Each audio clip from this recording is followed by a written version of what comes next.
Hello అండి. శ్రావణ మాసం వచ్చి అప్పుడే వారం అయిపోయింది. రెండవ వారమైన వరలక్ష్మి వ్రతం రోజే అందరూ కూడాను పూజ చేసుకుంటారు. ఏదైనా అడ్డంకులు ఉంటే మటుకి మిగతా శ్రావణ శుక్రవారాల్లో ఏదో ఒక శుక్రవారం రోజు చేసుకుంటారండి వ్రతాన్ని. మా అమ్మగారైతే దాదాపుగా 35 సంవత్సరాల నుంచి వరలక్ష్మి వ్రతం చేస్తూనే ఉన్నారు. ఆ రోజే కుదురుతుంది, చక్కగా ఆ రోజే చేసుకుంటాము. ఎప్పుడు ఇబ్బంది పడ్డం అంటూ ఏమీ లేదు. మరి మా ఇంట్లో వరలక్ష్మి వ్రతానికి కలశం ఎలా తయారు చేస్తారో చూద్దామా మరి.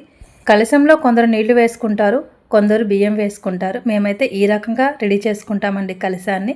మీలో ఎంతమంది ఇలా రెడీ చేసుకుంటారు నాకైతే కామెంట్స్లో చెప్పండి. ఇక్కడైతే మనకు అమ్మ తోరం కూడా ఎలా కట్టుకోవాలో కూడా చూపిస్తున్నారు. ఒక దారపుండ తీసుకొని దాన్ని 9 పోగులుగా తీసుకొని 9 ముళ్ళు వేసుకొని తోరానికి పసుపు రాసుకునేసి 5 రకాలు కానీ 3 రకాలు కానీ 9 రకాలు కానీ మన కన్వీనియంట్ని బట్టి మన దగ్గర ఉన్న పూలు కొన్ని దానికి కట్టుకొనేసి అమ్మవారికి పూజలో పెట్టుకొని వచ్చిన మొత్తైదువులకి కడతామన్నమాట. మనం ఎంతమందిని పిలిస్తే అన్ని తోరాలు అనేది రెడీ చేసుకొని పెట్టుకోవాలి. ఒకటైతే తులసి అమ్మవారికి ముందుగా కడతాము, తర్వాత వరలక్ష్మి అమ్మవారికి ఒకటి కడతామన్నమాట. 2 తోరాలు మాత్రం అమ్మవార్లకి వదిలేస్తాము. ఇక్కడ మరో విషయం చెప్తున్నాను. ఎంత గ్రాండ్గా చేసామనే దానికన్నా కూడా మనసు పెట్టి మనకు ఉన్న దాంట్లో ఎంత చక్కగా చేశాము, భక్తిగా చేశామనేదే అక్కడ పాయింట్ అండి. బాగా గ్రాండ్గా చేశాము, రిచ్గా చేశాము అని అంటే వాళ్ళ స్తోమత అది, వాళ్ళు అలా చేశారు. అలాగని వాళ్ళకి భక్తి లేదు అని కాదు. వాళ్ళకి ఆ భగవంతుడు ఇచ్చిన ధనానికి ఆ మాత్రం చేయాలి, చేస్తారు కూడాను.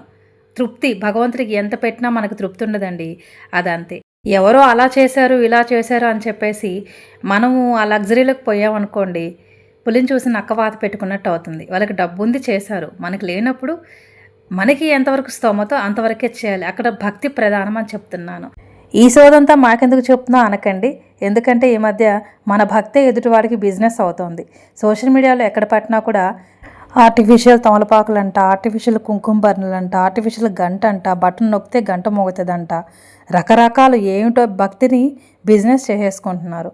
సో ఆర్టిఫిషియల్గా దొరికేవన్నీ అవసరం లేదండి.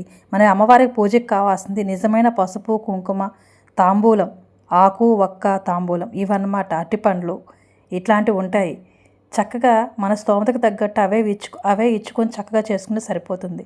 జాకెట్ గుడ్లు పెడుతున్నారని చెప్పేసి దాన్ని కూడా బిజినెస్ చేసి అవి కాదు ఇట్లాంటివి పెట్టండి అన్నట్టుగా బిజినెస్ జరుగుతుంది. ఇంకా చెప్పాలంటే మీరు చేసుకునే ఓపిక లేకపోతే అది కూడా మేమే క్యాటరింగ్ ప్రసాదాలు మేము ఇస్తామని చెప్పేసి అది కూడా బిజినెస్ జరుగుతుంది. అమ్మవారికి మన చేతులతో మనం నైవేద్యం చేసి పెట్టుకుంటే మనకు తృప్తిగా ఉంటుందా? ఎవరో 4 రకాలు చేసుకొచ్చి తెచ్చిస్తే మనకు తృప్తిగా ఉంటుందా? అంత ఓపిక లేనప్పుడు, అంత టైం లేనప్పుడు ఎందుకండి వ్రతం చేసుకోవడం? నేను అన్నమాట తప్ప రైట్ అనేది ప్రశాంతంగా ఆలోచించండి.